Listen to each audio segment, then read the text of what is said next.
88वें मन की बात में कैशलेस ट्रांजैक्शन अपनाने पर जोर दिया।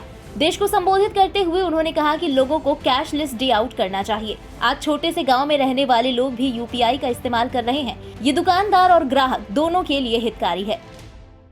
मैं आपसे भी आग्रह करूंगा कि कैशलेस डे आउट का एक्सपेरिमेंट करके देखें, जरूर करें।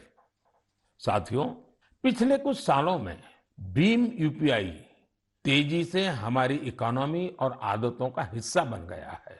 अब तो छोटे छोटे शहरों में और ज्यादातर गांवों में भी लोग यूपीआई से ही लेन देन कर रहे हैं। डिजिटल इकोनॉमी से देश में एक कल्चर भी पैदा हो रहा है। गली नुक्कड़ की छोटी छोटी दुकानों में डिजिटल पेमेंट होने से उन्हें ज्यादा से ज्यादा ग्राहकों को सर्विस देना आसान हो गया है। उन्हें अब खुले पैसों की भी दिक्कत नहीं होती। आप भी यूपीआई की सुविधा को रोजमर्रा के जीवन में महसूस करते होंगे। कहीं भी गए, कैश ले जाने का, बैंक जाने का, एटीएम खोजने का झंझट ही खत्म। मोबाइल से ही सारे पेमेंट हो जाते हैं। लेकिन क्या आपने कभी सोचा है कि आपके इन छोटे छोटे ऑनलाइन पेमेंट से देश में कितनी बड़ी डिजिटल इकोनॉमी तैयार हुई है? इस समय हमारे देश में करीब 20,000 करोड़ रुपए के ट्रांजैक्शन हर दिन हो रहे हैं। इसके साथ ही प्रधानमंत्री ने मैथमेटिक्स में देश के योगदान का भी जिक्र किया। उन्होंने जीरो की खोज और उसके महत्व का उदाहरण भी दिया। उन्होंने कहा कि न सिर्फ हमने जीरो की खोज की, बल्कि इन्फिनाइट यानी अनंत की भी व्याख्या की। साथियों, गणित तो ऐसा विषय है जिसे लेकर हम भारतीयों को सबसे ज्यादा सहज होना चाहिए। आखिर गणित को लेकर पूरी दुनिया के लिए सबसे ज्यादा शोध और योगदान भारत के लोगों ने ही तो दिया है।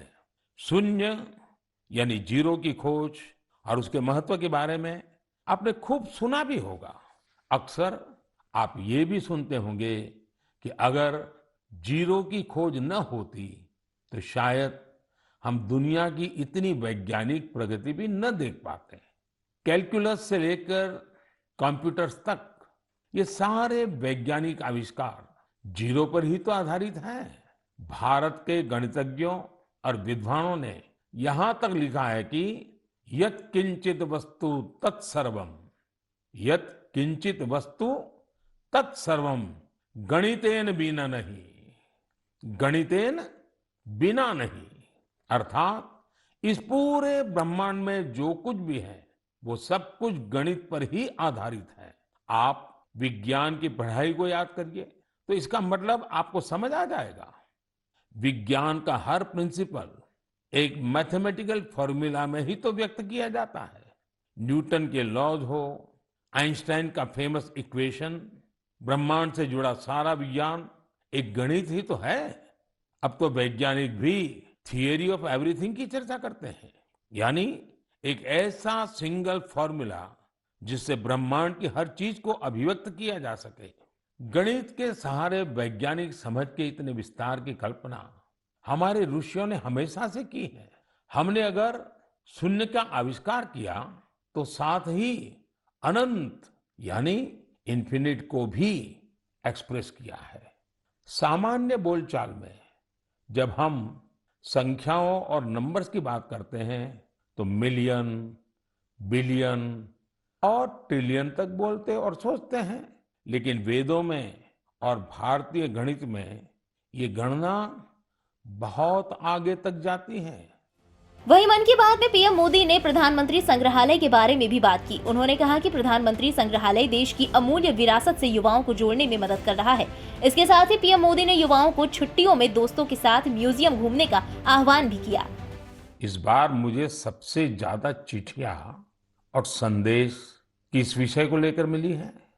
ये विषय ऐसा है जो इतिहास, वर्तमान और भविष्य तीनों से जुड़ा हुआ है। मैं बात कर रहा हूं देश को मिले नए प्रधानमंत्री संग्रहालय की। इस 14 अप्रैल को बाबा साहब आम्बेडकर की जन्म जयंती पर प्रधानमंत्री संग्रहालय का लोकार्पण हुआ है। इसे देश के नागरिकों के लिए खोल दिया गया है। देश के लिए यह गौरव की बात है कि आजादी का अमृत महोत्सव एक जन आंदोलन का रूप ले रहा है। इतिहास को लेकर लोगों की दिलचस्पी काफी बढ़ रही है और ऐसे में पीएम म्यूजियम युवाओं के लिए भी आकर्षण का केंद्र बन रहा है, जो देश की अनमोल विरासत से उन्हें जोड़ रहा है। अब तो म्यूजियम्स के महत्व की वजह से कई लोग खुद आके आकर म्यूजियम्स के लिए काफी दान भी कर रहे हैं। बहुत से लोग अपने पुराने कलेक्शन को, ऐतिहासिक चीजों को भी म्यूजियम्स को दान कर रहे हैं।